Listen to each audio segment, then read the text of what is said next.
Say happy Friday, but it's happy Thursday. Welcome. Oops, got to do something real quick. Forgot to do this. Holy smokes. I'm here.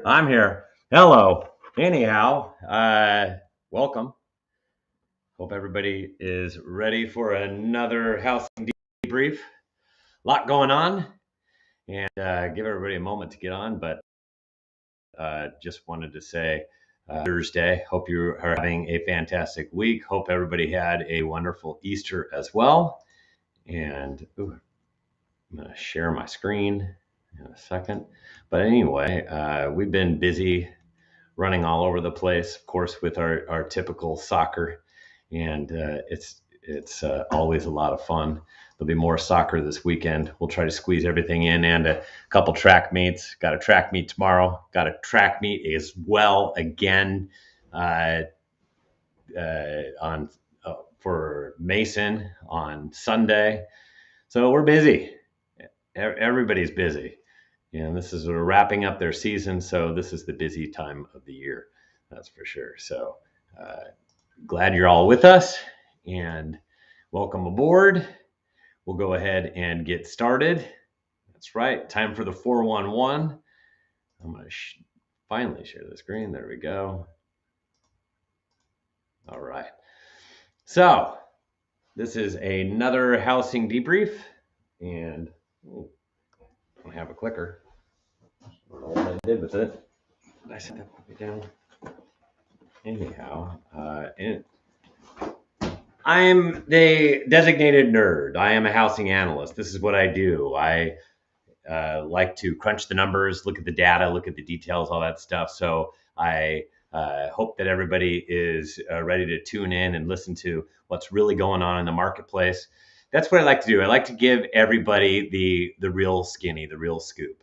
I'm not trying to tell everybody that the market is going to be fantastic always and it's going to be rainbows and sunshine and all that good stuff. I'm instead trying to give you exactly what's going on in the market so that you can make the best decisions for you, yourself, your clients. It's really about setting proper expectations. That's what it's about. So I am a quantitative economics and decision sciences major, and I went to our company's Reports on Housing, your local real estate snapshot. And it's just trying to drive home the real facts, the real data, so that people can make those proper decisions for their families. Like I said, please like our videos. Please subscribe. Go to youtube.com. Even if you're Facebook, I'd like you to slide over to YouTube, hit subscribe, like it there. We're trying to get the number of likes up as well as the number of subscribers up so that the channel gets more plays and there's actually people out there that can get the real scoop, the real skinny as to what is going on. So I invite you to do that. So this is some stuff that I'm seeing out there. And how about this one, your family? So is the real estate market going to crash or what? Yeah, that's pretty much. This was a Easter holiday, and this is what people ask. I'm fortunate enough that people don't ask me that question because they know what I do in my family. But when I go to other events, I get to hear everybody's ideas of what's going to happen with housing. And this is probably the most common thing that comes up about, how about that housing crash that's coming? Anyhow, how about this one? Somebody put this in for nearly $1 billion on accident. They got a price drop to $999,900. I don't know if this was a gimmick or exactly what they did, but it definitely got a lot of people's attention. How about this one? Buyers, I hope interest rates don't get any higher. Interest rates. Oh boy. So housing is shifting. Absolutely, unequivocally, it's shifting out there. I know I get to hear all the anecdotal stories about their houses selling for $150,000, $200,000 above list. Even recently, I've heard some stories, and that to me is just a lot of froth. And that froth will subside in time. And unfortunately, some people will get burned when they purchase at they go ahead and see that asking price that looks juicy. There's 10 offers on it, and somebody's willing to go $100,000 above the asking price.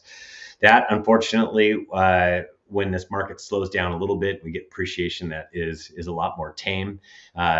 Buyers will be looking at recent comps, and they'll discount those really high comps, and they'll try to come in at a little bit lower of a number. So those people that are really stretching could get hurt in this kind of a shifting marketplace. This is what the shift looks like. I've talked about this many different times before, and last year we had a tiny little change in interest rates. But as you can see, the green dotted line is 2013, and the yellow dotted line is 2022, and that's mortgage rates. So in 2013, we had mortgage rates that went up from 3.5% all the way up to 4.5%. So had a big jump. What happened back in 2013 also happened in 2018. When you get interest rates that go up, and they went up over time, it really softened the market. So demand started to wane. And when you have, when everybody's doing the math and they can see that I really can't afford this, they start to back off. And when they back off on demand, it allows the inventory to rise. It allows the inventory to rise with overpriced properties. So overpriced homes and properties that are harder to sell, that back up to a busy street, or those homes that are like a dog, smell like a dog, they look like a dog, they are basically a dog. Those are the ones that are harder to sell as well. So the ones that aren't in the proper condition. So it's overpriced, it's condition, and its location. If it's an inferior location that backs up to a busy road, freeway, those are a little bit harder to sell in the marketplace, and those tend to sell for a little bit less than what the rest of the market value is for properties that don't have those inferior locations or inferior conditions. So now's the time where buyers would want that kind of a discount. It's going to be more and more as we go forward with this year. So there are more and more buyers that are putting down their feet, and that's exactly what they're stating. So as a result, you can see we get demand softening, and then we get this rise in inventory. So you can see that in 2020, in 2013, we had the inventory rise considerably. This is all of Southern California. It went from less than 25,000 homes in March and made its way all the way up towards 40,000 homes. And you can see on the bottom here, we're at just under 15,000 homes. And but it's going to rise from where we're at right now with these interest rates holding. So we will see these interest rates holding. I think we're going to get towards 30,000 homes on the market by the end of the year. That's where it can be for SoCal if everything goes right. And I will lay that all out for you. So mortgage rates have been zipping higher. And you can see mortgage rates. Today, they hit another recent high.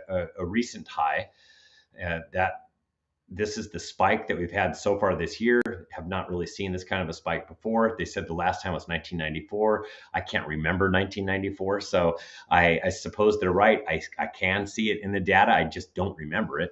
So that's just too long ago. If I draw a line across from where we're at today, you can see this predates this Mortgage News Daily's daily report on interest rates. As a matter of fact, today is at 5.38%. And if you go back in time, that's August of 2009, the last time we saw interest rates at this kind of a level. And I'm quoting like your normal rate, not your best credit score, 20% down borrower. This is a normal borrower, and they're looking at today at 5.38%. Last time, August 2009. But wait, I hear somebody off in the background. Who is this? Oh my gosh, it's one of the Thomas clan. It is, what's your name? State your name. Mason. Got anything fun going on soon? I have a track meet this weekend. Yeah, what are you running? 800. 800. Boom, right here, buddy. See if we can knock one out of the park, get a PR. That's what he's trying to do. Anyway, thanks, Mason, for that little interruption. And these interruptions, I had to learn to deal with them back since 2018 and 2020 when we first went into the pandemic, and now they're just a part of our broadcast at this point. And oops, did I go too fast? No. So you can see right here, this spike in the yellow line has gone way up. This is the change in interest rates. And this is how much interest rates have changed in such a short period of time.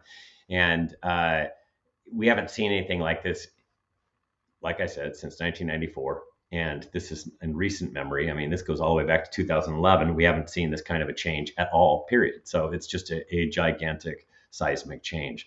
It's the largest rise since 1994, like I was saying before. Here's something else that's interesting: purchase applications. So purchase applications have been doing the thing, and it's I circled it. It's the gold line, and 2022 is the gold line, 2021 is the blue line, and 2019 is the green line. So we did more transactions last year, but there were times where it equaled where we were in 2019. But you can see where the gold line is, it's far below that 2019 and 2021 lines. It is higher than where we were in 2020 when we first went into this pandemic. And this goes back for a super long time, all of these grayed out lines, but you can see we're starting to drill our way down further. And what's going on here, this is actual purchase applications, not refinance. Refinance has gone into the dumpers, but because there's not a lot of people refinancing when interest rates get as high as they are today, above 5.25. What we have is we're down 3% week over week. Part of that could be discounted though, so we'll have to see. You have to understand different parts of the year. We just had Easter, so we'll have to see how much that plays into this thing. But I imagine that over time we're just going to see a little bit of an erosion to this. It will hit a level, a natural level, where it will bounce around. It's just, okay, how low is this going to go before it starts to hit kind of a plateau? We will have to wait and see. And it's down 14% year over year. And it's down 9.5% from 2019. So right now we're down where we're not used to being as far as mortgage purchase applications are concerned. So something to watch. We will continue to watch it. Now, the national payment to income ratio. I did this last week, affordability here in Southern California, but this is nationally, and you can see what's happening with affordability. It's 29.1%. That's the payment to income ratio right now, and it's just been going up. So 29% of the income, and this was as of the start of this month, it was at 29%. This is going to be a lot higher. This is done by Black Knight. It's done at the beginning of each month. So at the beginning of May, we'll see this, and this will be further up well into the 30s. So this will continue to spike, and I think it's going to get very, very close to where we were at the top of at the top prior to the Great Recession. That does not mean we're going into the Great Recession. That just means affordability is going to do a thing where it's just going to slow down the overall marketplace. And that's exactly what the Fed kind of wants to see. They want to see inflation come down, and they want to see this out of control housing market slow. And those are a couple of objectives that they think are going to be key to getting a handle on all this inflation. So home affordability, you have to understand what goes into home affordability. So I talked about it last week, but number one is price. So home affordability is price, rates, and incomes. We were able to afford those higher prices because rates were so low and incomes were rising over time. So that's why we were able to afford those prices, especially 3%. So prices weren't that big of a deal. But when you go from 3% all the way up to over 5%, which is where we are today, all of a sudden price is an issue, as well as rates are an issue. So price and rates are issues. Incomes are up, but it's not enough to compensate for how high prices are and how high interest rates are today. So that's why I once again just point out that it's a red flag. Last week's episode, I talked about it being a red flag, home affordability. Let's get into a couple of things. And the first thing I wanted to get into is demand. Demand, there's definitely a crack that I see in the housing market with demand. And talked about it, how demand has stalled. It's not only stalling, it's beginning to drop as well. On April 14th, we were at 16,052. that was last Thursday, a week ago. We were down 1% or down 204 pending sales in a 2-week period of time. And normally it's rising at this time of the year, on average, rising about, I can't remember exactly what I said last week. I think it's 3%, but it's the lowest level since tracking began for demand at this time of the year in 2012. I mean, it comes close to other years, but it's still lower than every single year that I've been doing it since 2012 here in Southern California. And except for 2020. And 2020 is the green line. That's why I have it in parentheses. You can't really compare it to COVID. So demand shut off when all of a sudden nobody could sell houses and it just shut down. You can't even look at houses, can't even do open houses. It was that beginning of the pandemic. That's the green line. But you know what happened. That was only temporary, because by the time we got to June and July, it was off to the races as far as demand was concerned. And we had low interest rates that was fueling everything. So I really can't compare it to 2020 because that was pandemic led. This is not a pandemic that's leading this. These are rising rates, which it's naturally slowing down demand.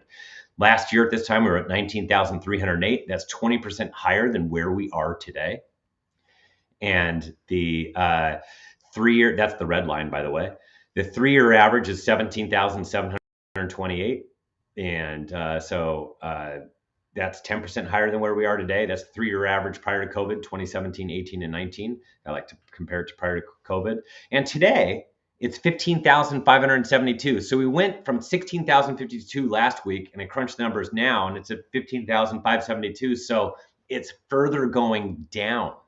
Now, further going down means that we typically peak between the end of April to the end of May. That's typically where we get that peak.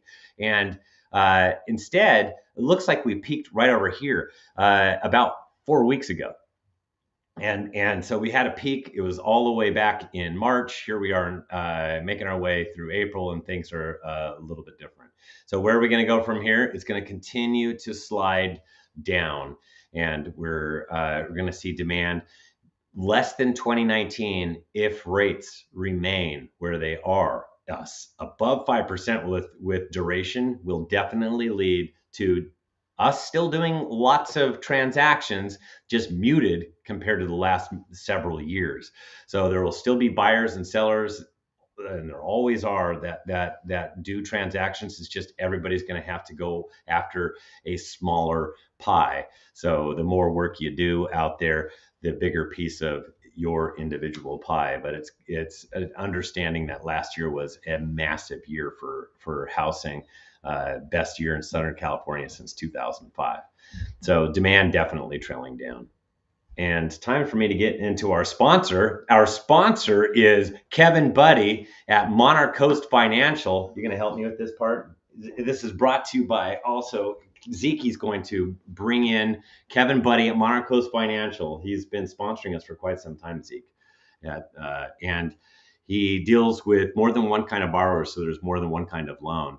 And everything from full documentation loans to alternative documentation loans to investor financing to private money. So he deals with every kind of lending scenario. That's pretty cool, huh? He has loads and loads of experience, Zeke. He's been doing this since 1976. That's who you want to go to. That's who we went to refinance our house. And his team is incredible. They were awesome. They really helped us out. So he can help you out and your clients out at Monarch Coast Financial. Kevin Buddy, my buddy, your buddy, Kevin Buddy. And his number is 949-422-2075, 949-422-2075. But let's get back to the program and talk about supply. But, oh, buddy, look at this. That's wonderful. You see, that's why people wonder, how come I have so many kids? This is why. So, Zeke, show off your haircut. Show over your haircut. Look that way. Oh, yeah. Looking trim, huh? Oh, yeah. What do you have on your face? A tattoo. A tattoo? Holy smokes. What's it a tattoo of? A dump truck. Yeah. Did you have a good day at school today? I have to like it. Yeah, you have to turn like this so everybody can see it. Thank you so much for being a part of our presentation, Zeke. You're awesome. What a cute kid.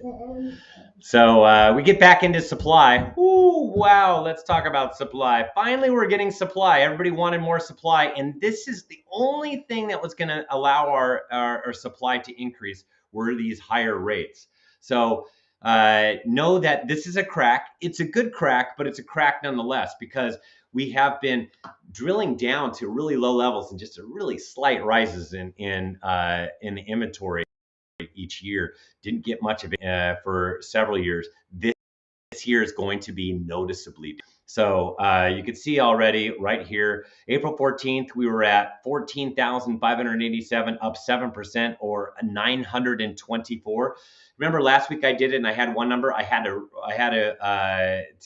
real numbers by the time I got to Thursday night, which I do this at night, and it was a lot higher than what I had originally talked about last week. So it actually is up 7%, almost 1,000 homes. That's quite the climb. It's the largest increase of the year. And last year we were at 16,259. That's up 11%. That's 11% higher than where we are today. That's that little red line. We're getting really close to that red line. It's getting closer and closer, and it's going to cross. Some people say that nationally that we're going to cross it in June or July. In Southern California, we're going to do it way before that. It looks like we're going to do it in May. Most likely is what I'm thinking. The 3-year average prior to COVID, 2017 through 19, 36,542. That's 151% higher than where we are today. So that's 2.5 times where we are today. So actually today, 15,597, up another 7% from last week. So we are really screaming up higher. We're above the 15,000 threshold. And you can see that that's where we dove below last November, that red line. Way over here, we were looking at right over here around November. That's when we went below 15,000, but we're going to be making our way well above 15,000, and we should have more homes on the market this year than last year. As a matter of fact, where are we going? Well, this is typically where we peak. The peaks typically happen here, and we're going to naturally continue to go up. Like I said, crossover in May, but it won't stop here. Typically, we peak between July and the middle, or July through the end of August, and that's not where we're going to peak this year. As long as we have interest rates that remain at 4.5%, not even 5%, 4.5% plus with duration, we're going to have a problem. And that problem is going to be overpriced listings. As a matter of fact, I had a presentation today where I was able to give out our very, very first sign writer. We got overpriced sign writers. Here, I'll show them to you. You're wondering where I went. I had to get one of these. Overpriced. So this is pretty much what we're going to be dealing with this coming up year, are overpriced listings. Overpriced listings are going to sit, and those are the ones that buyers should go after because they won't have all the fanfare, and then later when they have to reduce, there won't be as much activity. So that'd be great for buyers.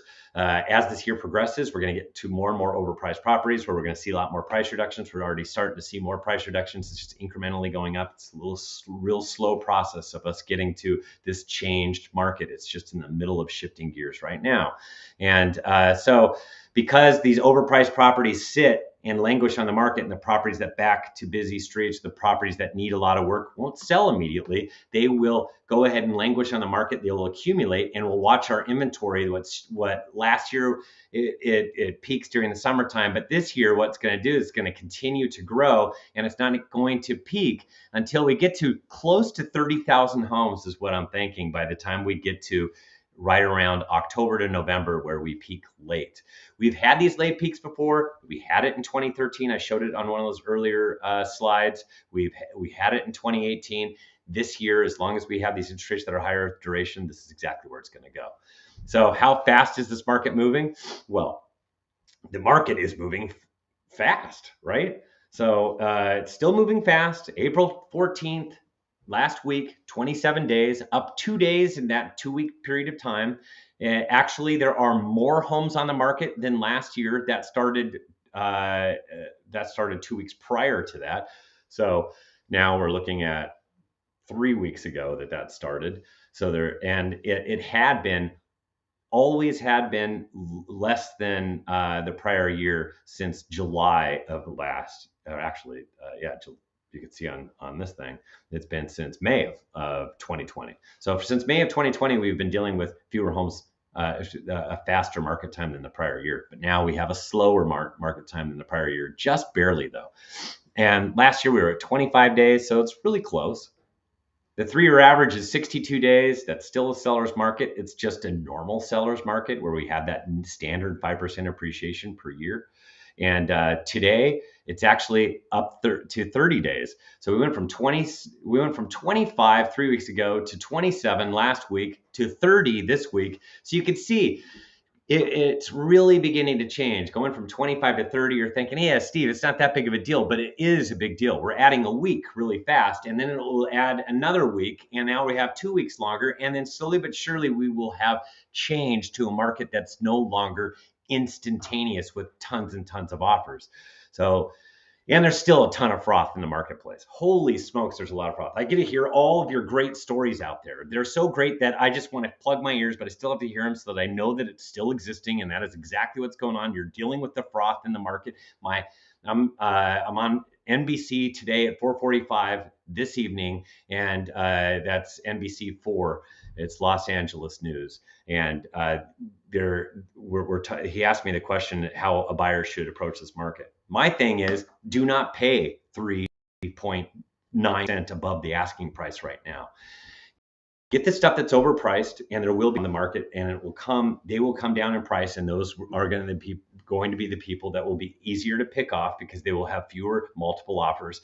But there's froth that exists. Don't get caught up in this, because these are the people that pay that extra 4%, yet then other people try to get closer to that, and they're going to have a harder time getting those prices. They'll have to reduce the price back to where it should be, because we should not be going up as fast as we are right now, given today's current circumstances. And the share of homes that sold above the asking price, well, this just came out. It's for March, and the sales above list price, check that out on the right-hand side, 71.2%. 71.2% of all closed sales in the state of California sold above their asking price. It was above 70% for May, June, and July. We're already doing it in March, and it's actually ridiculous where we're at right now, which means we are screaming up in value. I knew that that's what was going on based upon the lack of inventory that we had. And prior to COVID, the highest sales, the number of homes sold above the asking price was 40%. So we're already at 71.2%. It is just screaming higher. And the median time on market for the month of March, this just came out this week, 8 days. 8 days. In Southern California, it's 6. That's the math that I've done with it was 6 days that the median time on market for Southern California, but 8 days still ridiculously low.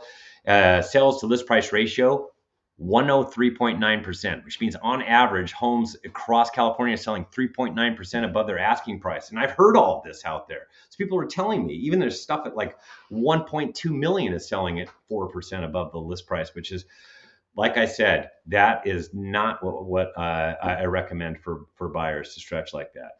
So do you want a copy? You need to be a subscriber. We'll automatically send it to you. If you want to be a subscriber, go to reportsonhousing.com. Click on subscribe. You can use this awesome QR code. And we have reports that dot all over Southern California, LA, Orange County, Riverside, San Bernardino, and San Diego. It's $15 per month or $150 per year. And get this, you get a month free if you utilize the coupon code SHIFT, because that's what's happening. The report that just came out on Monday is called Housing Cracks. I detail all of it for each county. Orange County, Los Angeles, San Diego County, they got theirs this week. Riverside and San Bernardino, they get theirs on Monday. And everybody's seeing cracks. It's everywhere across Southern California. We just have to be prepared for it. So we have the proper knowledge and data so we can make the best decisions for our families and clients and everybody else that's out there. So that's all I have. But hey, wait a minute. I want to say goodbye to everybody, but I also want to say hello to some people that just came into the office. Who's this? Athena. Oh, Athena. How are you doing? Yeah, we all got this cold that's running around the house. Yeah. Anyway, yeah. So you got my cold? Yeah. I apologize. Like in the middle of like second period, you just see me getting out of my seat, grabbing a tissue, and going down, and then go. Yeah, I get it.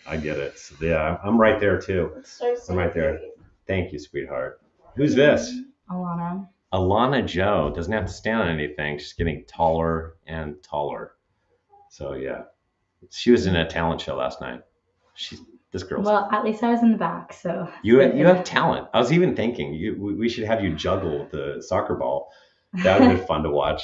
Go ahead. She could juggle. What's your record for juggling the soccer ball? 555. 555. How long did it take for you to do it? Quite a while, probably like it was over 20 minutes. No, it was not. No. It was like 8 minutes. But that's solid. The ball's in the air the whole entire time. Ridiculous, right? I mean, that's awesome. Hey, that's COVID that started that. She's incredible. So thank you for joining us. Appreciate it. That's AJ. Awesome daughter, Alana Joe.